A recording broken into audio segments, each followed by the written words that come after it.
easily made syrup and chunks of sugar using cane sugar from Domino. It starts with a stainless steel pot. These are Cuisinart. This is a 7-quart and this is an 8-quart. When I use this one, I basically go up to the rivets, and when I use this one, I put in as much in there as I could possibly handle. And it's 10 pounds. This is a 10-pound bag of sugar. I dump the sugar in first. It's in the sink. I add the water, so I really don't know how much water I add, but this is a 7-quart pan, and I put it on the stove. You don't put it on high.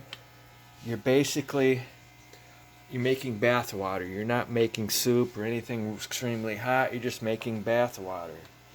And you don't have to stir it constantly, but you want to keep the granules of sugar suspended. So stir it occasionally. And then when you feel no more grit in the bottom of the pan, or the pot, whatever you want to call it, when you feel no more grit, it's done, and you can turn off the heat. So you don't want it really, really hot on the burner, because what happens is you make the syrup liquid and then it crystallizes later after it cools down. That's why you don't want to make it hot. You're just making bath water. See? Bath water. And that way also you don't have to worry about the bees getting burnt when you put that in the feeder. You can put it in the feeder right away.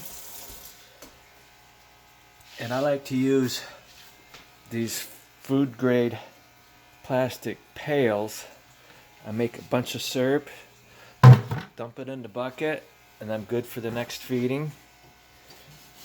And then what I'm going to do now is I'm going to show you how to make chunk sugar using a little bit of this syrup. I will bring it up to, this is a candy thermometer. I'll bring it up to around soft crack or hardball, somewhere in this area. Or even softball works. Basically, you're going to boil it. You're going to bring it up to this temperature. I don't know if you see that. But you're basically making candy using a candy thermometer. And you're going to bring it up to a temperature. Softball even works. It's over 220 degrees. Close to 250. And then you're going to add, once you get that boiling, I'll show you, you're going to add some of this. And you're going to stir it until it gets thick. And then you're going to pull it off the burner. Okay, so I'm gonna. Oh, and I want to make a comment here. This range, 1995. It's 25 years old because right now it's 2020. You know, they continually shipped our jobs to China and Mexico, and the amount of people that were able to set up households has diminished. A lot of people are raising families in their parents' house, so the sales dropped. So what did they do? They designed flaws into the appliances after year 2000, or approximately that time period, where an appliance will work for 5 to 7 years, and then it will break down and you have to buy parts to fix it. Let me give you an example. This is an example of an appliance that was only designed to work for a few years. I have 2 laundry facilities in my house. I have one upstairs underneath the counter in the bathroom. And this is the inner basket, and this is what they call a spider arm. It's made out of some kind of a composite metal. This is actually in the tub where the detergent and water gets to it. And they knew after a certain period of time that it was going to break down, and then you have to buy, see, it's actually bolted on. You can't buy just the spider arm. Hell no, you got to buy the whole basket. It's like $350 plus shipping, so $400 plus on an $800 appliance. So they sold you the appliance, and they're counting on a few years afterwards that you're going to sell you. They're going to make more money off the part to fix it. So I haven't really decided. This is Frigidaire, sold by Sears Kenmore. I haven't decided. It's been sitting here for 5 years or more. Haven't decided if I want to give them more money or not.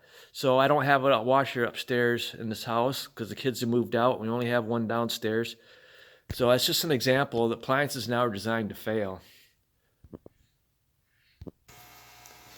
Okay, I've poured about 2/3 of the syrup into this other pot.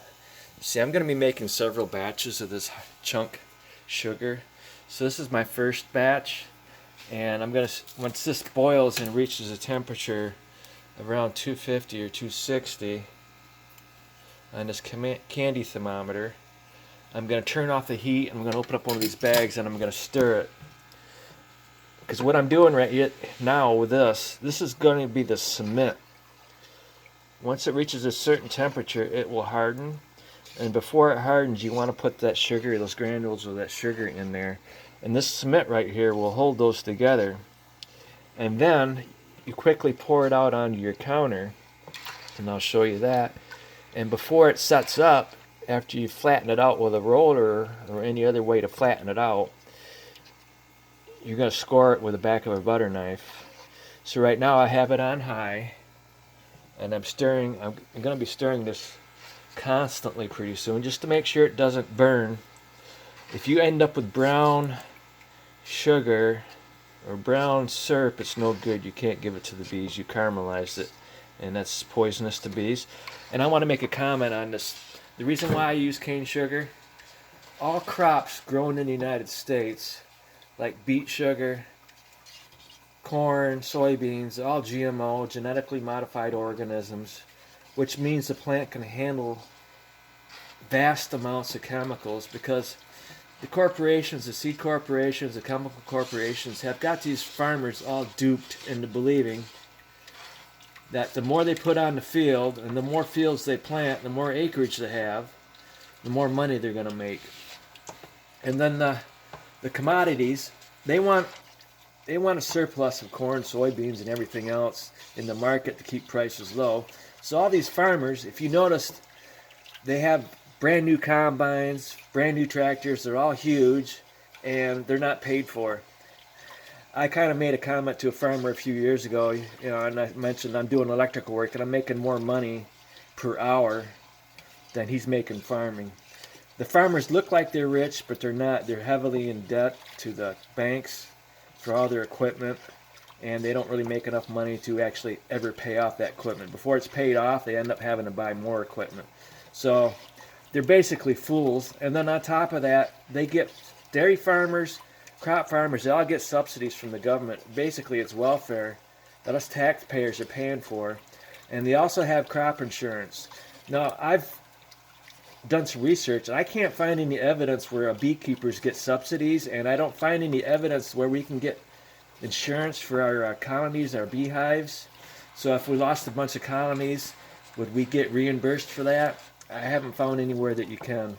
So it's just a big racket. All the rich people in this country, it's crony capitalism. All the rich people got a big group of people. If you look up Peter Phillips' book, Giants, and research that, all the rich people know each other, and it's a big racket. They sit around and try to think of ways to get more of our money, and they get richer and richer while we get poorer and poorer. And if you think a politician you're voting for is going to change it, all the politicians, Republicans and Democrats, are basically owned by the same corporations. There's basically only 5 corporations in this country. Everything's monopolized, and they control our politicians. Like a politician or a corporation will give money to both Republicans and Democrats because they know whichever one wins they have control of, and they like to have us debate little stupid things in this country to keep us divided. Like, for instance, right now, should you wear a face mask or should you not wear a face mask?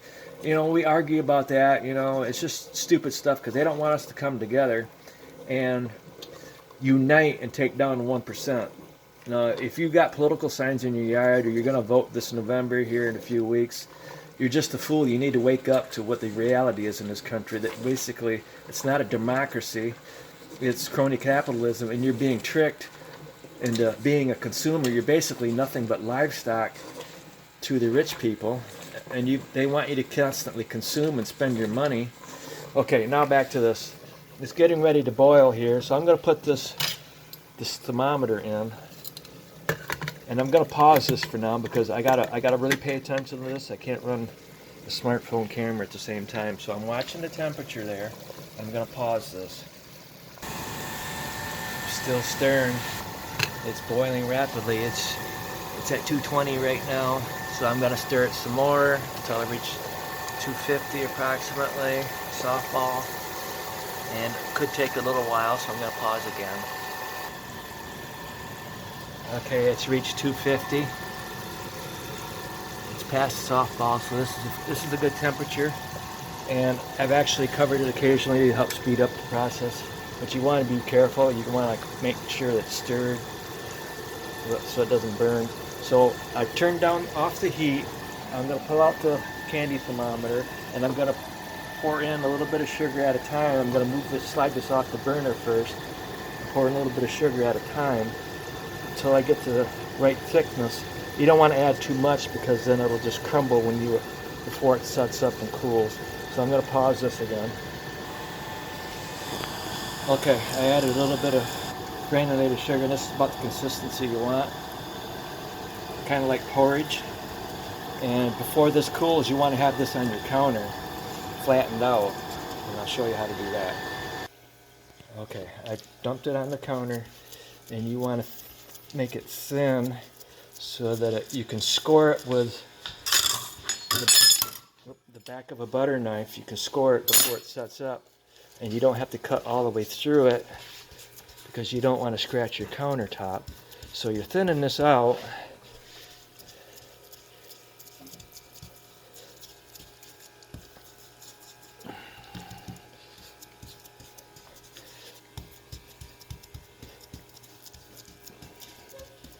Okay, and then you just take the back of a butter knife, score it like that, and if you want it to go through these, if you see my videos, I have a hole in the shim.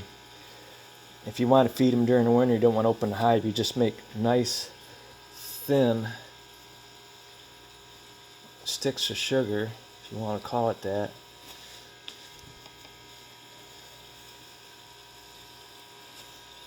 Just like that, until you go all the way across.